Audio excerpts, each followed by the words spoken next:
Entre 4 à 12 millions, ça c'est le nombre de tonnes de déchets, surtout plastiques, qui finissent dans les océans.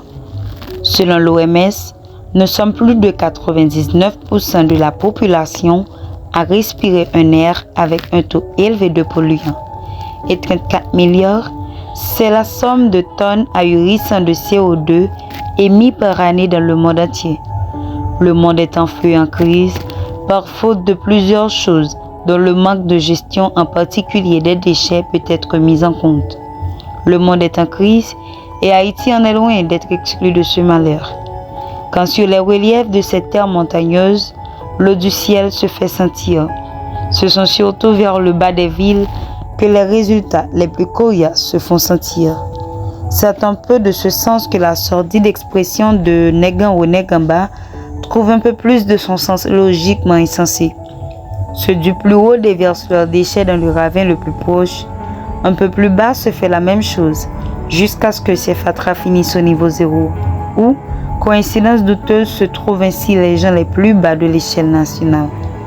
Affaires en haut, pas affaires en bas. Les déchets du Bel-Air importent peu à Pétionville, au Cap, pas Haïti. Donc, peu nous importe les détritus de Port-au-Prince et ses environs. Quel rapport y a-t-il entre le nord et le sud? Les fatras douanamés n'ont pas vraiment de rapport avec ceux des Iwa. Grosso modo, ce constat amer présente les élans d'une parmi les nombreuses crises qui touchent Haïti et même le monde, qu'est celui de la gestion des déchets. Ces fatras qui lotissent surtout Port-au-Prince ainsi que tout le pays en apparence n'est pas le problème du costard-cravate bien confortable dans son 4x4 neuf et climatisé.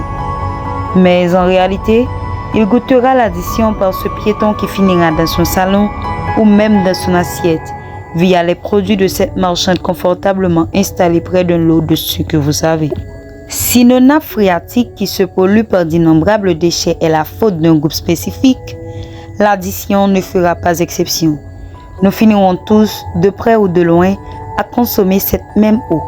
S'il peut être vrai que les amas de détritus qui regorgent le bas de Delma ne peuvent vraiment se faire sentir par le haut, à un moment donné, les retombées pousseront tout le monde à consentir au même état de fait. Responsabilité personnelle, retombées collectives. Cela nous revient à dire que d'une manière ou d'une autre, nous sommes tous responsables dans la crise de gestion des déchets, que ce soit de manière active ou passive. Et que l'on veuille ou non, les retombées seront collectives.